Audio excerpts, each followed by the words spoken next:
Salam hörmətli izləyicilər. Bayaq qeyd etdiyimiz kimi bugünkü, yəni 16 noyabr 2025-ci il OTK sınağının dil qaydaları suallarını Telegram kanalımıza paylaşmışdıq. İndi istəyirəm ki, həmin sualları sizə izah edim. Qeyd edim ki, bu 11-ci sinif suallarıdır. Cədvələ uyğun fikirləri müəyyən edin. Burada görürük ki, doğru yanlış cədvəlidir. Onlar yeni layihə hazırlayırlar cümləsində layihə sözü tərslik haldadır. Onlar yeni layihəni hazırlayırlar. Doğrudur. Bəli, bu da doğrudur. Evi təmizləyib həyətə çıxdı cümləsində ilk söz tərslik haldadır. Evi təmizləyib. Nəyi? Evi. Bəli, tərslik haldadır, amma burada yanlış yazılıb.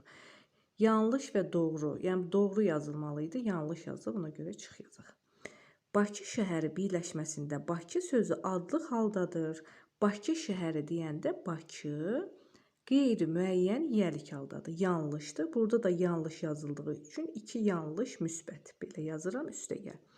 Səndən məni soruşublarmı cümləsində hal şəkilçisi qəbul etmiş 2 isim var cümləsində ümumiyyətlə isim yoxdur.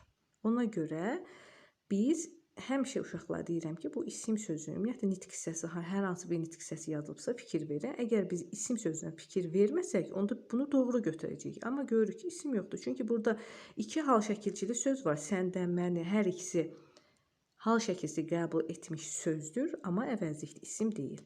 Doğru yazılıb, bəli, doğru deyil, yanlışdır. Qardaşı dünən şəhərə yola düşüb, onun qardaşı. Cümləsində ilk söz adlı haldadır. Bəli, doğrudur. Burada I mənsubiyə şəkilsidir. Doğru yazılıb. Bunu da doğru götürürük.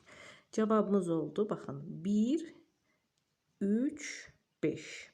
1, 3, 5 də B bəndidir.